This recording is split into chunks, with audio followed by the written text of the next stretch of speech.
이 시간은 미가서를 살펴보도록 하겠습니다. 지도자와 백성 모두 부패한 나라에게 소망이 있을까요? 지도자는 부패했지만 백성이 깨끗한 나라. 반대로 백성은 부패했지만 지도자가 깨끗한 나라에게는 희망이 있습니다.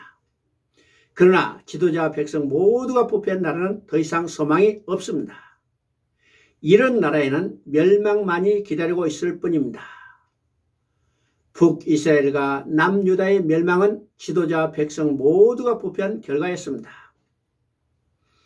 주전 750년부터 690년까지 활동한 미가는 주전 722년에 아수르가 북왕국 이스라엘을 멸망시키는 것을 보고 앞으로 다가올 유다의 멸망 원인을 하나님 백성의 총체적인 부패라고 보았습니다.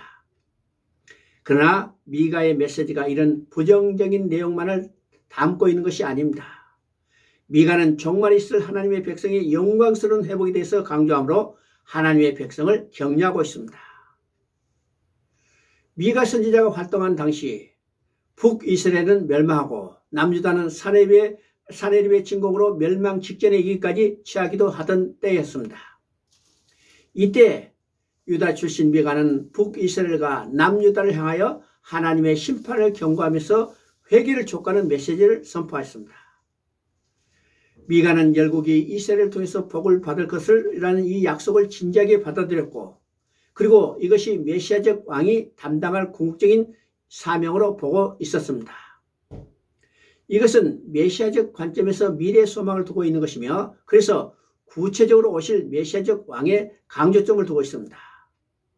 미가서 1장부터 3장까지는 이스라엘과 유다를 향한 심판을 경고하고 있고 4장부터 5장까지는 장차 임하게 될 회복을 내다보고 있습니다. 그리고 6장에서 7장까지는 회개의 공고와 구원의 소망이 담겨있는 내용들입니다. 미가와 이사야 선지자는 같은 시대에 활동했다고 말할 수 있습니다. 그래서 그 선포의 형태가 비슷한 면이 많이 발견됩니다. 그러면 미가서에 나타난 문제가 무엇일까요? 1장 7절을 보면 그 새긴 우상들은 다 부서지고 그 음행의 값은 다 불살라지며 내가 그 목상들을 다 깨뜨리리니 그가 기생의 값으로 모았은즉 그것이 기생의 값으로 돌아가리라고 말씀합니다. 여기서 우상, 음행, 기생의 값이라는 묘사로 표현된 그들의 죄가 무엇인지 아셨을 것입니다. 그들은 메시아 언약을 우상으로 바꿔치기 했기 때문에 결국은 음행한 것이고 기생의 값이라고 말하고 있습니다. 1장 8절을 보면 벌거벗은 몸으로 행하매라고 합니다. 이것은 극도의 슬픔과 백성이 이런 모습으로 포로로 끌려갈 것을 계시하고 있습니다. 1장 9절에서는 상처는 고칠 수 없으라고 합니다.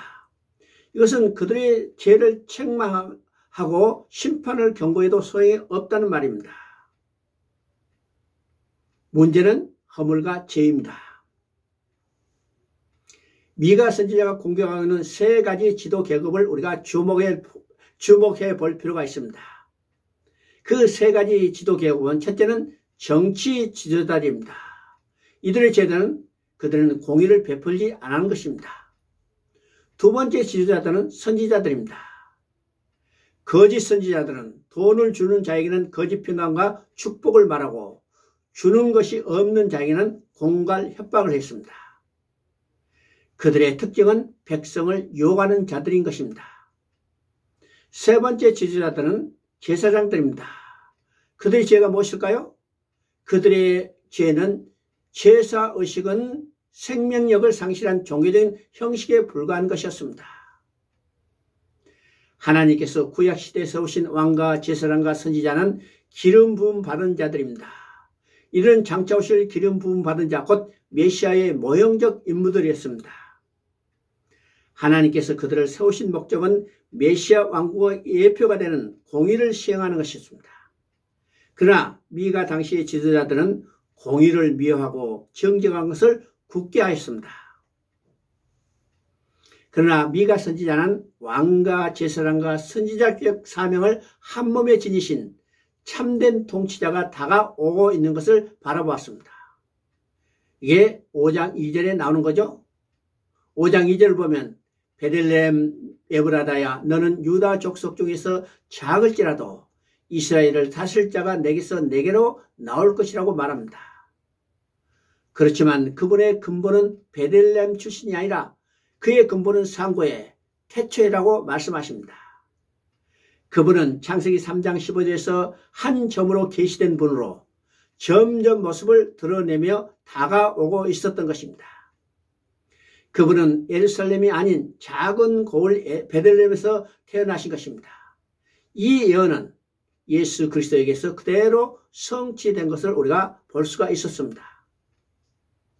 미가서 6장 8절에서는 미가서의 핵심 구절을 말하고 있습니다. 여호와께서 내게 구하는 것이 오직 공의를 향하며 인자를 사랑하며 겸손히 내 하나님과 함께 행하는 것이 아니냐고 말씀하십니다. 그렇습니다. 이 말씀은 어느 시대를 막론하고 사회와 교회를 진단하는 원리가 됩니다. 사회와 교회가 공의를 향하지 않고 인자를 사랑하지 않으며 겸손히 하나님과 동행하지 않는다면 그 사회와 교회는 병든 것입니다. 또 미가서에는 남은 자의 교리도 현재합니다. 미가서에만도 남은 자가 무려 9번이나 언급되고 있습니다. 남은 자들을 애굽 땅에서 속량하여 내신 것 같이 바벨론에서도 속량하여 내시라고 말씀하십니다. 그러나 궁극적인 회복과 궁극적인 속량은 미가서 끝부분에 게시되었습니다. 7장 18절 19절을 보면 주께서는 죄악을 사유하시며 허물을 넘기시며 우리의 죄악을 발로 밟으시며 우리의 모든 죄를 깊은 바다에 던지시리라고 말씀하십니다. 이 일은 베들레헴에서 나신 그분에게 우리의 모든 죄악을 담당시킬 것을 바라보았기 때문입니다. 미가는 하나님께서 이를 성취해 주실 것을 확신하는 근거로 아브라함에게 맹세를 보증하여 주신 언약을 상기시킵니다.